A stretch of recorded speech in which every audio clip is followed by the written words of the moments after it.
오늘은 어버이 주일이죠. 네, 그러네요. 어떻든 여러분의 가정에 하나님의 샬롬의 풍성함이 있었으면 좋겠습니다. 저도 부모된 입장이고 또 어머니가 계셔서 좀 이 어버이 주일이 뭐 남다르죠. 여러분도 다 마찬가지지만 뭐 여러분 아시는 대로 뭐 병을 입원하셨다가 이제 퇴원하셨는데 이제 뭐 연세가 병원에 자주 들락거리잖아요. 입원 퇴원을 반복하시니까 이제 자녀들도 좀 볼멘 소리를 하는 것 같아요. 이게 많이 들어가잖아요. 계속 올해도 지금 두 번째 입원을 하셨다가 퇴원하셨는데 근데 어제가 어버이날이잖아요. 아무도 오질 않았어요. 저 보니까. 그게 좀 속상하더라고, 저는요, 개인적으로. 여러분은 모르겠습니다만은. 저는 개인적으로, 또 그래서 어머니잖아요.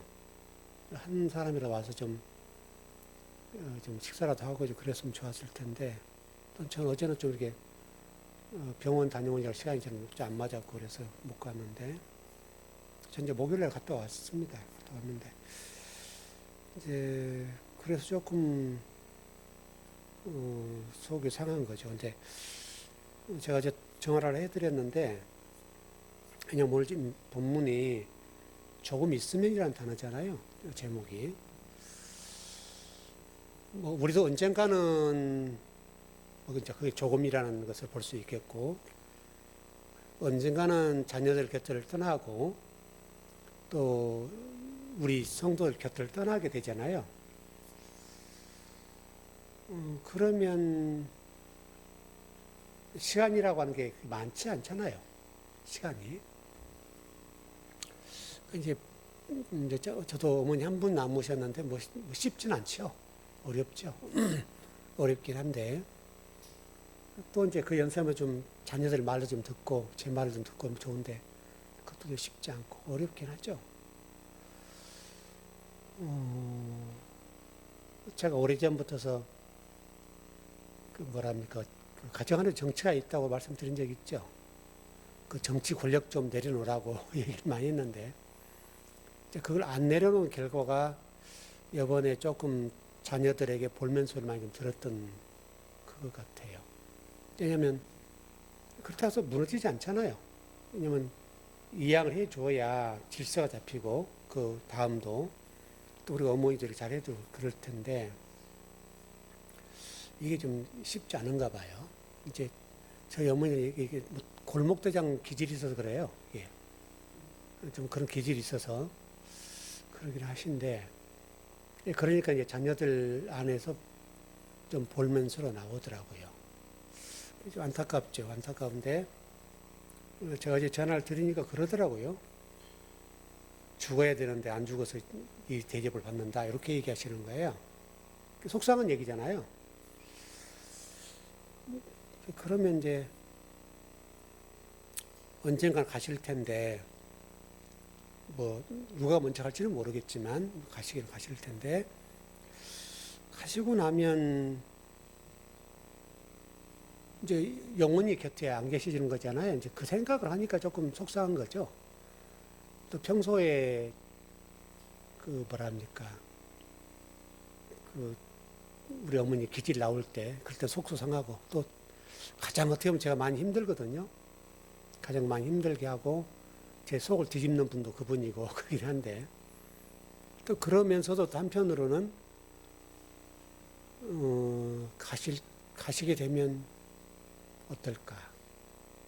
왜냐하면 저희 아버지 생각이 많이 날 때가 있거든요. 이제 지금으로부터 한 36년 됐죠. 36년 전에 돌아가셨는데 가끔은 생각이 많이 나요. 아버지가 계셨으면 어땠을까? 왜냐면 이제 제가 어머니를 이렇게 해야 되는 부분에서 아버지가 계시면 또 다르잖아요. 그런 부분 때문에 아마 저를 유로하니라 그런지 모르겠는데, 그럼 그 짐이 좀 자세 적게 왔을 텐데, 라는 그런 아쉬움도 있고, 또 여러 가지죠. 그러면 자식들이 그 어머니에게 더 잘할 수 있는 것이고 그런 여러 가지 그런 생각이 들더라고요. 다만 저도 지금 나이가 이제 들어가고 여러분도 나이가 들어가시는데 언젠가는 또 그 나이대가 될 때가 있을 거 아니에요. 그때가 살면 그때 가면 우리 신세는 어떨까? 그 생각도 돼요. 그래서 한편으로는 짠하기도 하고 한편으로는 애증관계도 있고 우리 금요일날 공부했던 대로 여러 가지가 복합적인 것 같아요.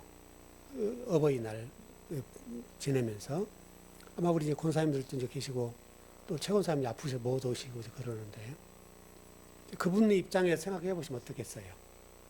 그분의 이제 자녀 입장과 이제 최 권사님 입장, 또 저희 어머니 또 권사님들 입장에서는 또 다르잖아요. 왜냐하면 언젠가는 가는데 이렇게 되잖아요.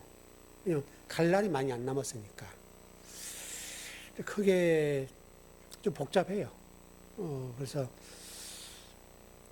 그분의 입장에서 보면 많이 서글프겠다. 왜냐하면 나이가 들면 누구나 가지만 이 땅에 안 가는 사람은 없잖아요. 근데 또 가야 되는 입장에서는 또 아쉽지 않겠어요? 그런 생각도 들고 좀 복잡하더라고요. 어쨌든 여러분 가정 속에 또 여러분 자신이 자녀들에게 또 여러분 개인 본인이 이제 그 연세에 됐을 때 뭐랄까요? 자녀들에게 짐이 안 되고 또 여러분 개인적으로 너무나 서글프지 않는 그 정도는 돼야 되지 않겠는가.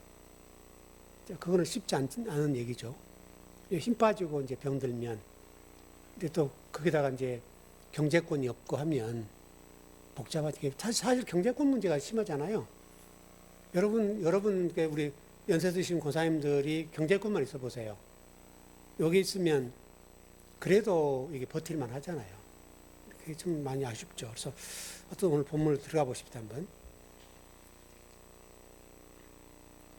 여기 지금 오늘 전체적으로 보면 조금 있으면 이게 되네요. 이게 반복되는 부분인데 19절에도 조금 있으면 이게 나오고 또 18절에도 조금 있으면 나오고 또 17절 조금 있으면 이라는 단어가 나오죠. 계속 반복돼요. 이게 구약에 보면 이렇게 되어 있습니다. 이사야 몇 구절 찾아볼게요. 이사야 10장 25절 한번 가봐요.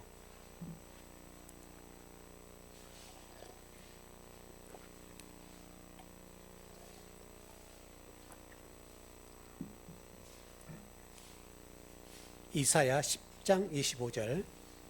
용례를 몇 구절 찾아볼게요? 한 네 구절 찾아볼까요? 다섯 구절, 네 구절 되겠네요. 예, 시작. 내가 오래지 아니하여 내게는 분을 그치고 그들은 내 진노로 멸하리라 하시도다. 여기 내가 오래지 아니하여 이게 조금 있으면 이런 단어예요. 구약은 번역을 내가 오래지 않아서 이게 좀 일하겠다, 뭐 심판하겠다 그 얘기잖아요. 이사야서 29장 17절이네요. 이거 똑같네요. 29장 17절. 그 다음에 에레미야 찾을 거예요. 이사야 29장 17절. 예, 시작. 오래지 아니하여 레바논이 기름진 밭으로 변하지 아니하겠으며 기름진 밭이 숲으로 여겨지지 아니하겠느냐. 에레미야 51장 33절입니다. 여기도 비슷하게 되어 있습니다.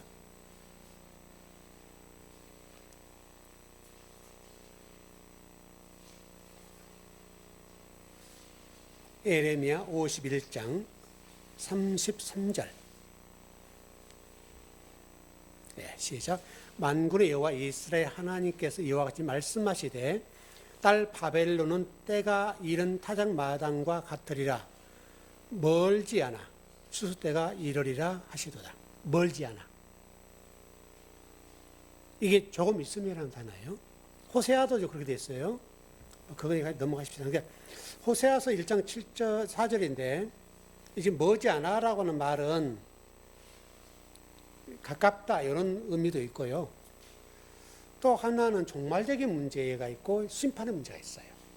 종말적인 거예요. 그러니까 우리 오늘 지금 우리가 지금 말씀 보고 있는 오늘 본문은 조금 있음이란 이 부분이 종말적인 부분이기도 하고 또 예수님께서 십자가 지시겠다는 말씀이잖아요. 지금 얘기가 핵심이 예수님 내가 곧 십자가 질 거야. 그렇게 말씀하는 장면이기도 한데 여러분 요한복음 16장이 종말 문제를 좀 많이 다루거든요. 그 다락방 강화라고 말씀드린 적이 있어요. 이게 요한복음 16장 다락방 강화인데 다락방 강화에서 강조하게 한 게 뭐냐면 진리의 영이 오시면 이게 진리의 영이라는 게 진리 성령이라고 번역이 되는데 진리의 영이라고 그랬죠.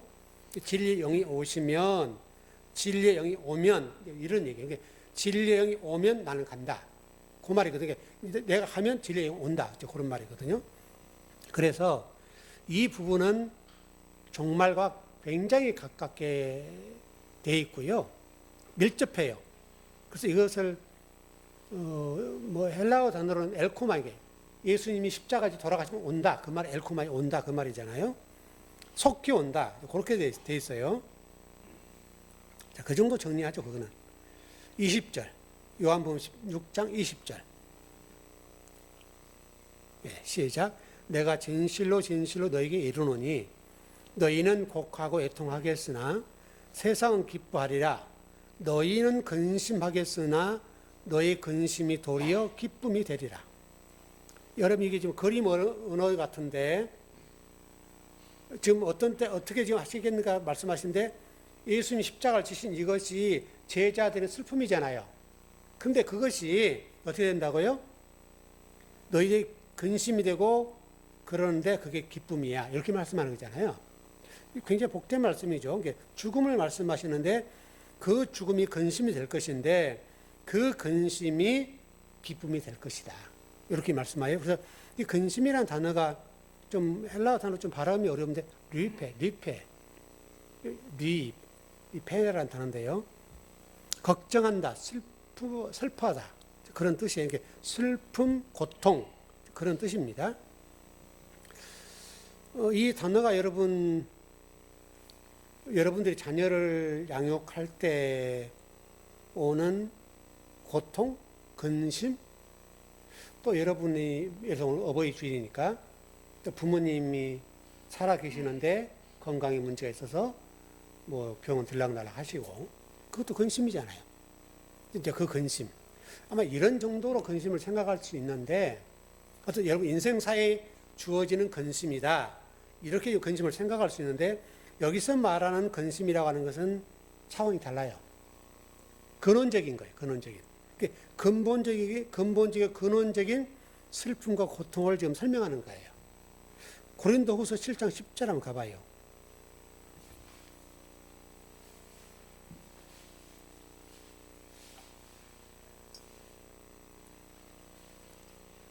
고린도후서 7장 10절입니다.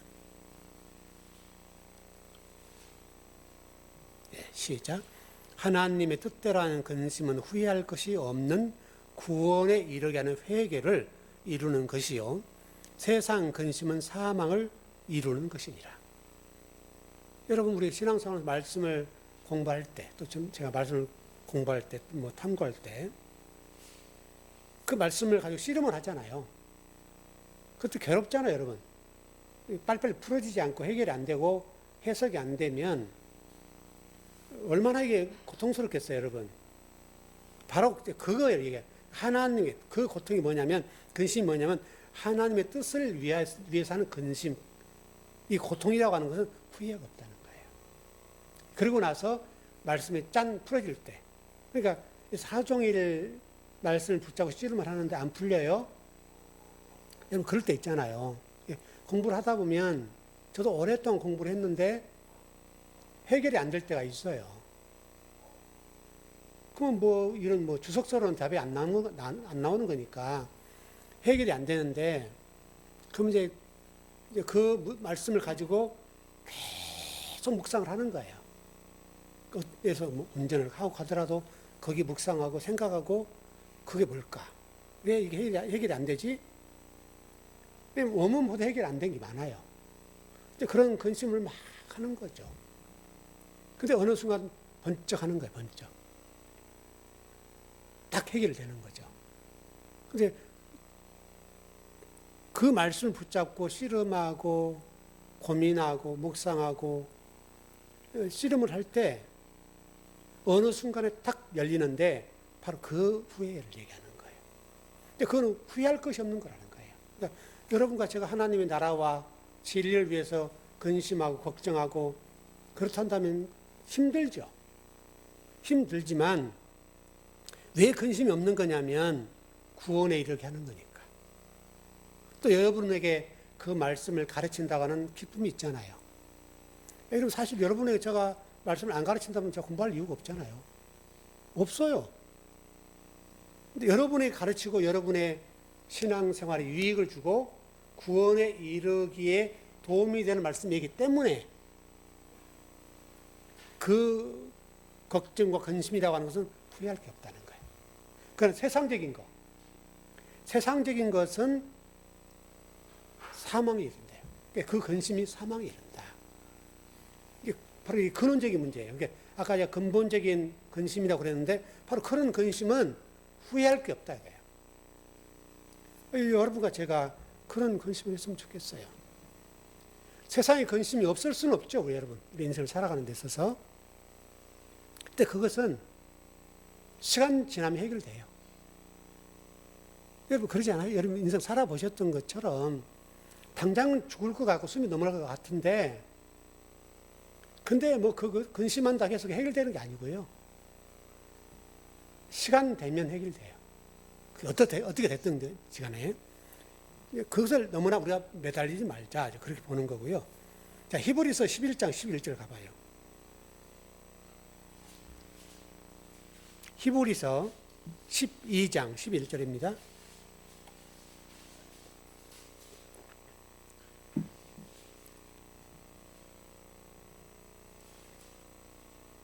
예, 시작. 무릇 징계가 당시에는 즐거워 보이지 않고 슬퍼 보이나 후에 그로 말미암아 연단받는 자들은 의와 평강의 열매를 맺느니라. 구원에 이르는 근심은 슬픔이 있대요. 고통이 없다고 안 해요. 있어요. 그런데 어떻게 돼요? 의와 평강의 열매를 맺는다는 거예요. 여러분 그래서 좋은 거잖아요. 여러분이 말씀 배울 때 여러분 전혀 새로운 것들을 받아들일 때 힘들잖아요, 여러분. 여러분 과거를 생각해 보세요. 저를 처음 만났을 때 많은 성도들이 저를 찾아왔어요. 그리고 질문을 많이 던졌어요. 목사님 이거 이렇게 맞아요? 이런 거죠. 왜냐하면 그동안에 많은 목사님들 배울 때 이렇게 안 배웠던 부분이 있잖아요. 그러니까 그거 부딪히니까 질문을 할 수밖에 없잖아요, 여러분. 그분들이 이해가 돼요. 질문하는데 제가 거기에 대해서 일일이 답변하지 않고 딱 한마디만 꼭 얘기를 했어요. 한 4년 들어보세요. 4년 들어보고 그때도 안 맞으면 얘기하시라고. 그러면 그 이후로 지금까지 단 한 분도 4년 이상 지나서 저에게 목사님 그래도 안 맞는데요. 이렇게 한 분이 없어요. 왜냐하면 이해가 되는 거죠. 잘못 가르치면 문제가 되지만 잘못 배웠던 것을 수정하는 작업을 하는 거니까 이 작업을 하기 위해서는 우리의 고통이 따르죠. 근심이 따른다고요, 여러분. 근심과 고통이 따르는데 그것은 어쩔 수 없어요. 그럴 수밖에 없어요, 여러분. 근데 그것은 어떻게 한다고요? 우리에게 의와 평강과 열매를 맺게 하고 구원에 이르게 하는 것이기 때문에 복된 거라 이 말이에요, 여러분. 그거예요, 여러분. 자, 21절이요. 여러분 그렇게 이해하시면 좋죠. 요한복음 16장 21절. 예, 시작. 여자가 해산하게 되면 그때가 이르렀으므로 근심하나 아기를 낳으면 세상에 사람 난 기쁨으로 말미암아 그 고통을 다시 기억하지 아니하느니라. 남자들은 모르는 고통이죠. 그래서 뭐 남자들은 군대 간다, 군대 가서 고통을 겪는다, 여성들은 해산의 고통이 있다 이제 그러는데 인간이 어떤 겪는 고통과 가장 극한적인 고통 이제 그건데 그래서 고통의 대명사라면 해산의 고통이잖아요, 여러분. 그거라고 보여지는데 여러분 뭐 신앙생활도 마찬가지입니다만은 인생사도 마찬가지로 죽을 만큼 힘든 과정이 있죠. 인생사도. 여러분 지금 이렇게 살아오시는 과정까지 뒤를 돌아보면 정말 죽을 만큼 힘든 일들이 많았어요. 고통도 있고요. 머리 싸매고 이렇게 머리 아팠던 적도 있고. 그런데 그렇기 때문에 여러분 이 자리에 서 있는 거죠. 그러니까 아무런 고통 없이 그냥 가는 거 좋을 것처럼 보이는데 그렇지 않아요. 왜냐하면 그냥 평범하게 살 수 있는데 평범함 위에 서려고 하면 이 평범하게 사는 사람들처럼 살면 안 되는 거예요. 근데 여기서 여기 이르기가 하늘 별 따기만큼 어려워요, 여러분. 이 순간 이게 여기 이룬 이것이 평범해서 여기 이룬다는 것은 엄청나게 어려워요, 여러분. 그러니까 여기를 뛰어넘기 위해서 온갖 수모와 고통을 겪지 않으면 안 돼요, 여러분. 제가 여러분이 말씀드렸던 것처럼 저도 성경을 공부할 때 여러분 처음에 일단 읽는 거, 다독, 잠잘 때 잠 안 자고 공부, 성경 읽는 거죠. 그걸 한 10년 한 거죠. 여러분 이게 쉽지 않아요. 어마어마하게 힘들어요. 그 다음에 그 이후로 10년은 성경을 잘 가르친다는 교수님, 또 목사님들, 논문, 강의, 또 테이프 다 구해서, 책 구해서, 또 없는 책들은 제가 전국을 뒤지고, 책들이 품절될 때가 있잖아요, 여러분. 근데 좋은 책이에요. 그러면 그 책 한 권을 찾기 위해서 전국 서점을 다 뒤지는 거예요. 다 전화하고. 그 한 책을 구했을 때, 그 희열을 말할 수 없죠. 그러니까, 그리고 나서 또 제가 개인적으로 또 공부하는 시간이 이어져 오는데, 제가 만약 이런 과정을 거치지 않았으면 여러분은 이런 말씀 못 전하죠. 여러분, 그 고통은 말할 수 없어요, 여러분. 허리가 무너지는 고통. 제 자유가 다 없어졌어요. 제 인생사에 저라고 하는 인생 없는 거예요. 그것을 제가 포기하지 않았으면, 여러분, 제가, 여러분, 신학 동기들, 신대원생들, 아무도 연락 안 해요. 그럴 시간이 없어요. 그 다음 신학교 친구들, 동기들, 고등학교, 중학교, 초등학교, 한 명도 없어요. 그걸 포기했기 때문이죠. 근데 그걸 포기한다고 하는 것은 저의 인생을 다 버리는 거예요, 버린 거. 그걸 다 버리고 제 인생사의 이 소소한 것들을 싹 정리한 거죠. 그래서 저희 주변에는 아무도 없어요. 어떻게 보면 인생사를 보면 사실 서글픈 일이에요. 가장 친했던 친구들도 있잖아요, 여러분.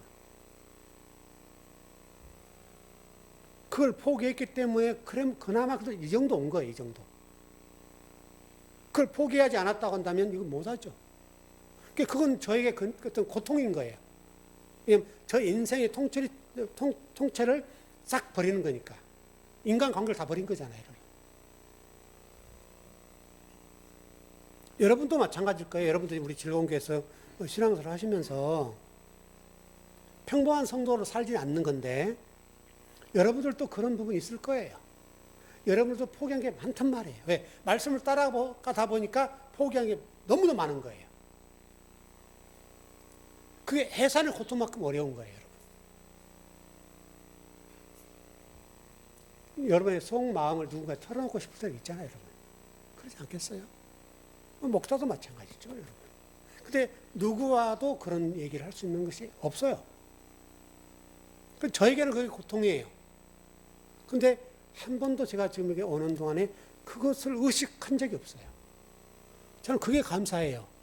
제가 그걸 딱 떼어내고 잘라버리고 이렇게 하나님 말씀을 공부하는 쪽으로 왔는데 그 잘라냄에 대한 아픔이 저에게 없어요.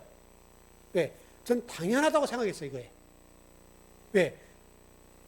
평범한 목사로 살기로 결단했다고 한다면 그런 생각을 하지 않지만 평범을 뛰어넘는 목사로 살아야 된다는 생각을 했기 때문에 근데 이거를 포기한 거잖아요. 근데 이 포기한 것이 저희는 그렇게 고통스럽지 않았어요. 왜? 이게 본질적인 거, 근원적인 것이 저에게 너무나 크게 와버렸어요. 또 제가 한번 죽음이라고 하는 것을 거치면서 인생을 새롭게 보는 시각이 생겼잖아요. 이미 한 40년 가까이 전에 이미 저의 죽음이 있었기 때문에 그것과 생각해버리면 아무것도 아닌 거예요. 그래서 저는 하나님께 감사한 부분이 그 부분이에요.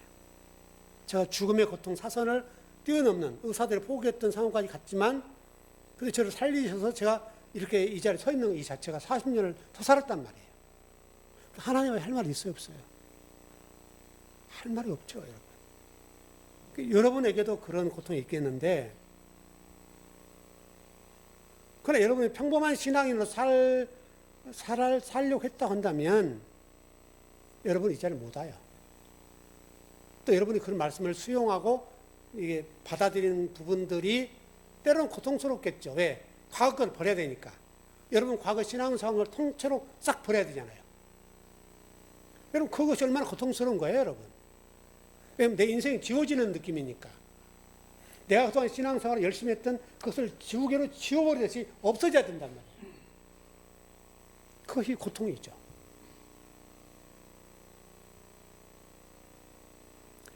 그런 생명을 낳는다는 것이 그 정도로 세상의 고통만큼 어렵다는 거예요. 이사야서 21장 3절 한번 가봐요.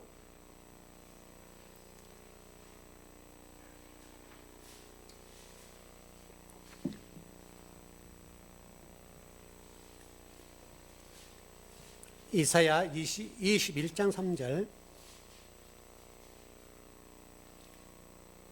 예.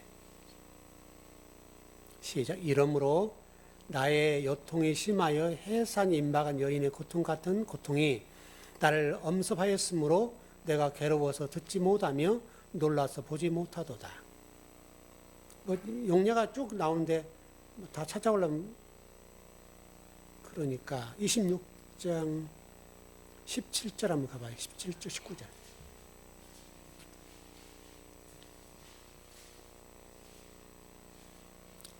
이사야서 26장 17절에서 19절이네요.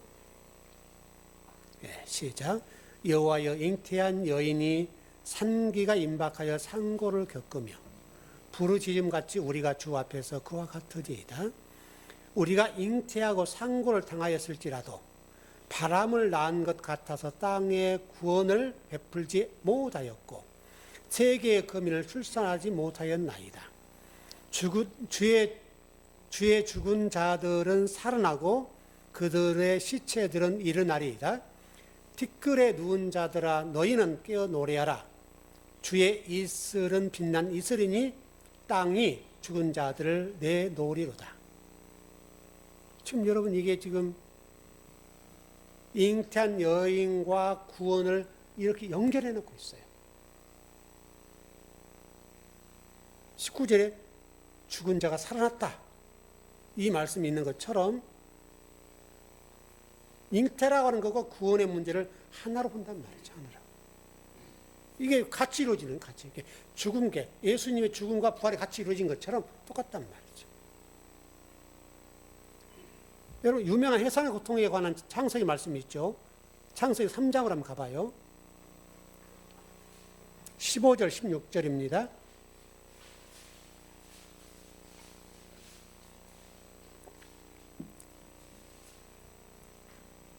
가장 근원적인 해산의 고통. 예, 시작. 내가 너로 여자와 원수가 되게 하고 내 후손도 여자의 후손과 원수가 되게 하리니 여자의 후손은 내 머리를 상하게 할 것이요 너는 그의 발꿈치를 상하게 할 것이라 하시고, 또 여자에게 이르시되 내가 내게 임신하는 고통을 크게 더하리니 내가 수고하고 자식을 낳을 것이며 너는 남편을 원하고 남편은 너를 다스릴 것이니라 하시고. 이게 뭐 선하고 따먹은 다음에 하나님 잉태의 고통을 줬다 이렇게 이제 이해하는 본문인데, 뭐 그런 거는 아닌 것 같고요.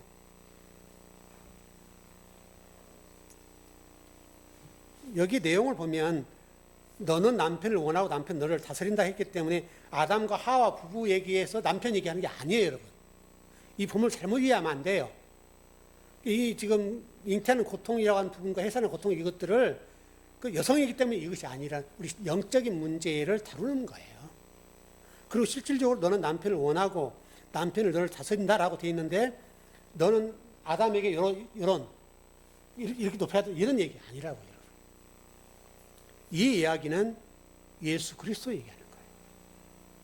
예수 그리스도, 그분은 우리의 남편이잖아요, 여러분. 그분을 우리는 원해야 되고 그분이 우리를 다스린다. 요 얘기를 한 건데 이렇게 여러분 안 보는 게 문제죠. 여러분 이 본문에서는 예수 그리스도예요. 그걸 놓치면 안 돼요.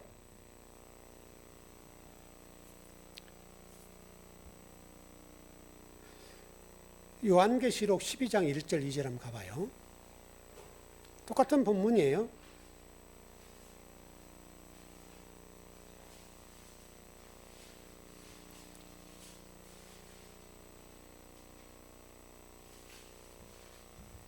요한계시록 12장 1절 2절. 예, 시작. 하늘에 큰 이적이 보이니 해를 옷 입은 한 여자가 있는데 그 발 아래는 달이 있고 그 머리엔 12별의 관을 썼더라. 이 여자가 아이를 베어 해산하게 되며 아파서 애를 쓰며 부르짖더라. 여기 지금 이적, 표적 나왔죠? 이건 실체를 가리킨다고 그랬죠, 여러분. 표적은, 자, 이게 표적이에요. 이게 손가락이에요. 근데 이 손가락만 보면 안 돼요. 가리키는 그걸 실체를 봐야 돼요. 이게 표적이라, 표적. 우리가 지금 이게 한국교회가 예전부터 무당기가 많아가지고 자꾸 여기만 보거든요. 근데 이 손가락은 표적이에요, 이렇게. 가리키는 거. 근데 실체가 저기 있잖아요, 여러분. 그걸 볼 수 있어야죠. 여기 내용이 다 그런 거예요.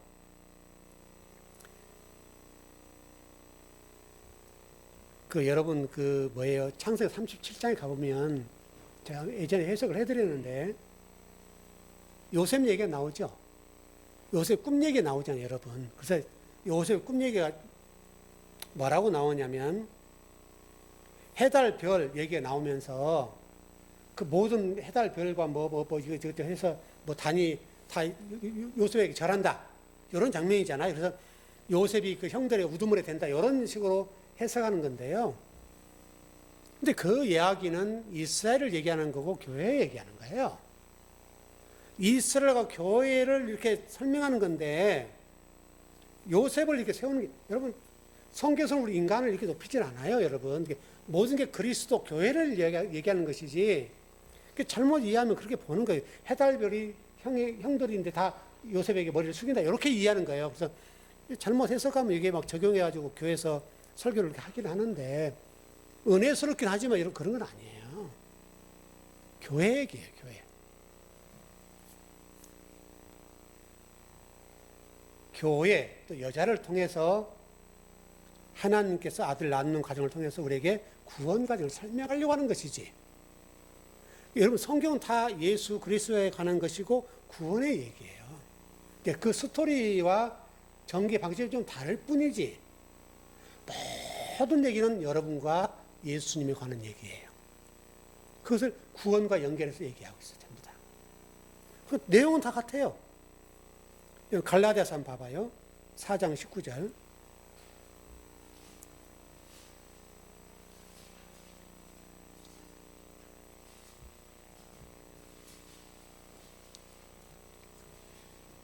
갈라디아서 4장 19절. 예, 시작. 나의 자녀들아, 너희 속에 그리스도 형상을 이루기까지 다시 너희를 위하여 해산하는 수고를 하노니. 바울 얘기죠. 바울이 얘기하는 거. 바울이 여러분 편지도 서신서를 쓰기도 하고 편지를 보내기도 하고 성도를 세우려고 애를 쓴 장면이잖아요. 근데 그 애를 쓴 장면들이 잘 안 먹히잖아요. 어떤 교회는 순종하고 어떤 교회는 말도 안 듣고 먹여도 엉뚱한 대로 하고 할 때 바울이 한 얘기가 한 영혼을 세운다는 것이 해산의 수고라는 거예요. 여러분 그 얘기를 이렇게 하는 거예요. 생명을 낳는 일이 어렵죠, 여러분. 한 영혼이 세워지기가 쉽냐고, 여러분. 여러분도 한번 생각해 보세요. 여러분이 지금 여기 이 자리에 세워지기까지 여러분 혼자서 세워지지 않았죠. 그동안 여러분을 위해서 많은 목사님들이 수고해 주셨어요. 그러니까 긍정적이었던 부정적이었던 어떻든 상관없이 그분들의 수고가 여러분에게 있었어요. 여러분 그분들의 눈물과 기도 또 그 주변에 있던 성도들 하루아침에 여러분들이 이렇게 됐냐 이 말이에요. 저도 마찬가지죠. 수많은 목회자, 수많은 성도 그분들 다 교사들이 있고 선생님들이 있잖아요. 그분들이 있었기 때문에 제가 오늘 여기에 있고 여러분도 마찬가지예요. 많은 목사님들이 여러분들 한 분 한 분들을 세우는 수고가 있었어요. 다 잊혀진 존재들이겠지만 우리가 그거는 부인할 수 없어요.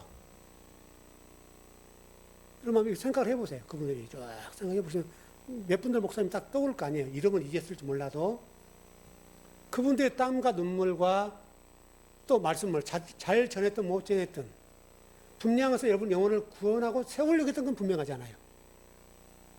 그분들의 수고가 있었단 말이죠. 그분들의 땀과 눈물이 여러분 현재예요. 과거를 지울 수 없어요. 그거는. 또 우리 교회에 오셔서 말씀을 공부하는 과정이 쉽지 않았을 거예요. 여러분도. 얼마나 힘들었겠어요. 여러분. 그런 과정이 여러분을 현재 있게 만든 거예요. 그러니까 여러분 그분들이 감사하셔야 돼요.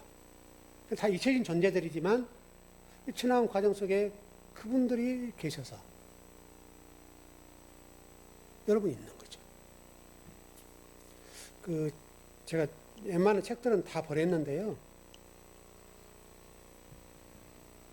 한 차를 버렸죠. 다 버렸는데 지금 보지는 않는데 지금 책이 이렇게 두꺼운 책들이 열 몇 권 된 책이 있어요. 이렇게 두꺼운 책이. 그 어떤 목사님이 저를 사주신 거거든요. 근데 보지는 않아요. 근데 버릴 수가 없어요. 무슨 얘기인지 아시겠죠? 그분이 저를 생각하고 그 비싼 책을 사준 거잖아요. 굉장히 두꺼운 책들이 이렇게 두꺼워요. 근데 못 버리는 거예요. 뭐 그분이 막 이렇게 좋다 그런 개념은 아니에요. 근데 어쨌든 그래도 저를 생각하고 그 비싼 책을 사주셨잖아요. 그런 거죠. 뭐 그런 분들이 선한 영향력을 끼친 거죠. 여러분도 마찬가지.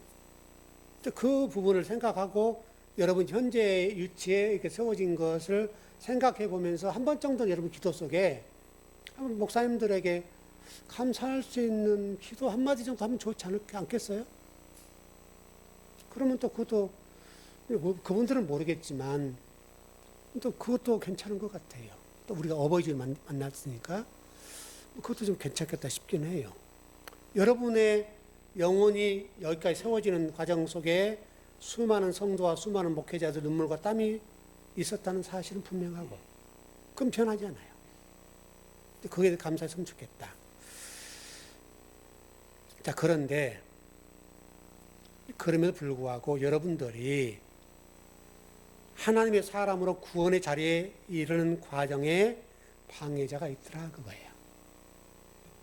우리 요한계시록 12장 3절 4절 봐봐요.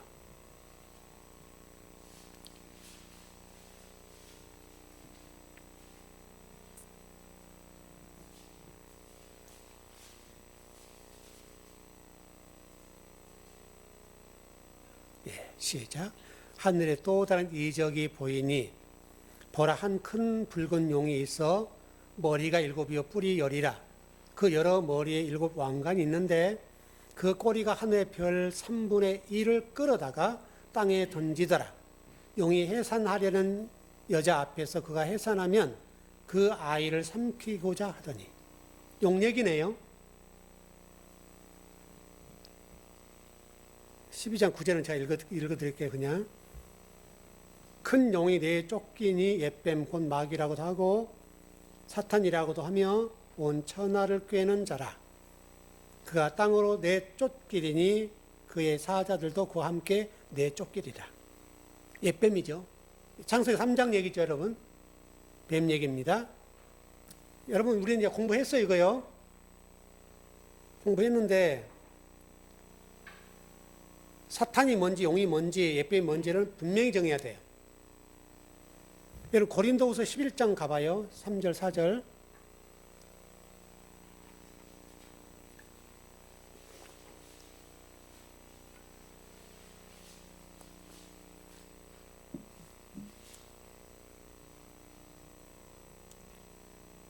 바울은 이 용에 대해서 이렇게 주의를 해놨습니다.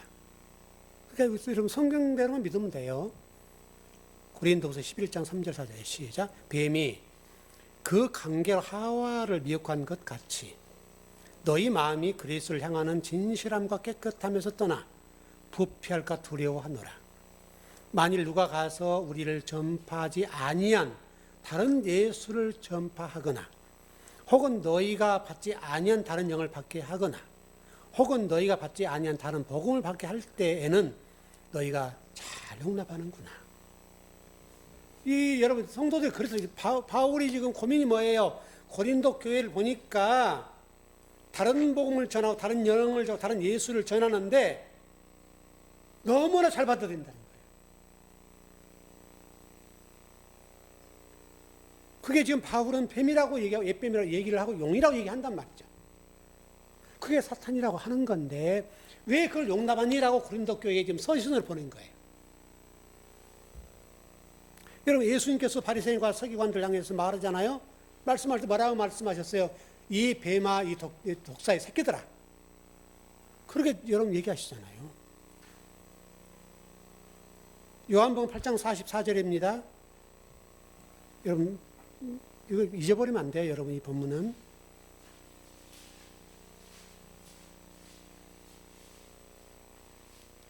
요한복음 8장 44절.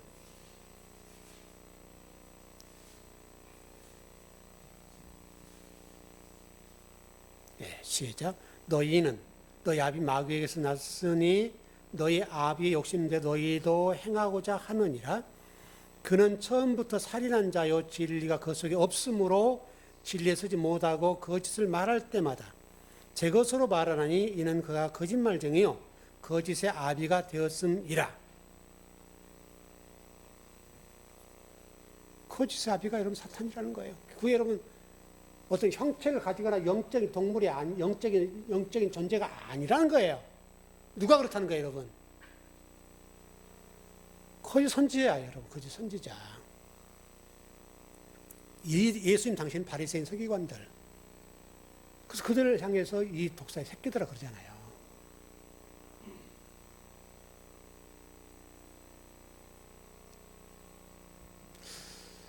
여러분 한때 그 요한계시 12장 3절 말씀에 대해서 이 사탄을 어떻게 이해했는가 하면 유럽 연합국 EU 이렇게 얘기하기도 하고요. 근데 여러분 영국이 지금 그 EU에 탈퇴했죠.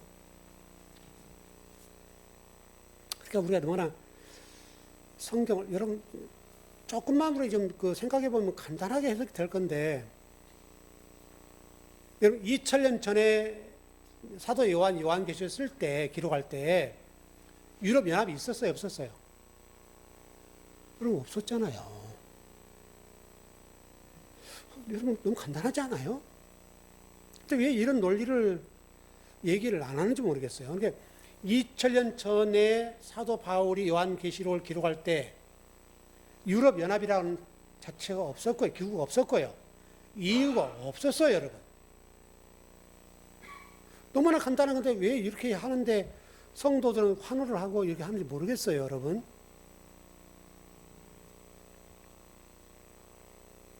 뭐 바코드도 얘기하는 분도 있고 뭐 복잡하긴 한데 2000년 전에 그런 바코드가 있었냐는 거예요. 여러분 생활에 바코드가 편리하시죠? 편리한 편리해요. 편리하죠, 여러분.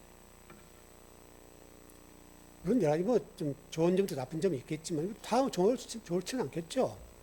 그렇지만 여러분 현대를 살아가는 데서 과학이 발달되고 기술이 발달되면서 자연스럽게 오는 것들이에요. 2000년 전에는 바코드라는 게 없었어요. 근데 뭐 그거 뭐 666이니 뭐 그렇게 하기도 하고 복잡하게 해석하거든요, 현대적으로. 근데 그런 논리가 왜 먹힐까는 모르겠는데 좀 정리를 해보십시다.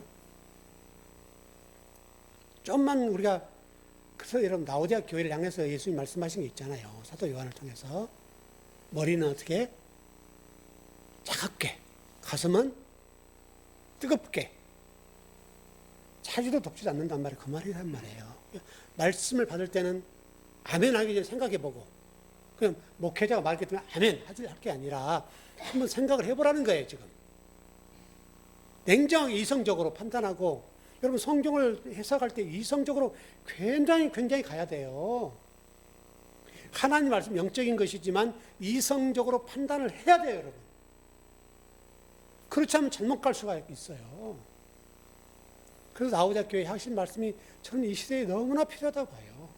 머리는 냉철하고 이성적으로 판단하고 가슴은 뜨겁게. 그게 하나님 말씀을 이해하는데 연구하는데 중요해요, 여러분.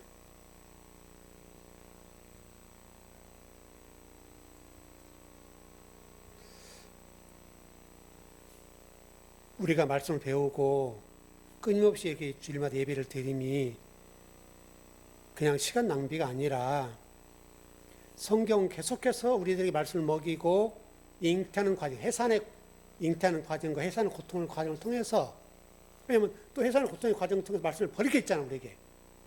그걸 버리고 그 일로 구원에 이르는 이 이야기를 하려고 끊임없이 여러분 말씀을 전해주는 거예요. 우리 즐거운교회 성도들은 이 어버이 주일을 맞이해서 여러분 가정이 모두가 평화가 넘치고 그러한 해산의 고통을 통해서 매일매일 새로워지는 구원에 이르는 이 과정을 밟아가시기 바랍니다. 그게 힘들고 어려울지라도 그 과정은 반드시 해야 될 일이에요. 왜냐하면 너무 힘들 수 있어요. 해야 돼요, 그러면. 그 일을 통해 복된 성도가 되시기 바랍니다.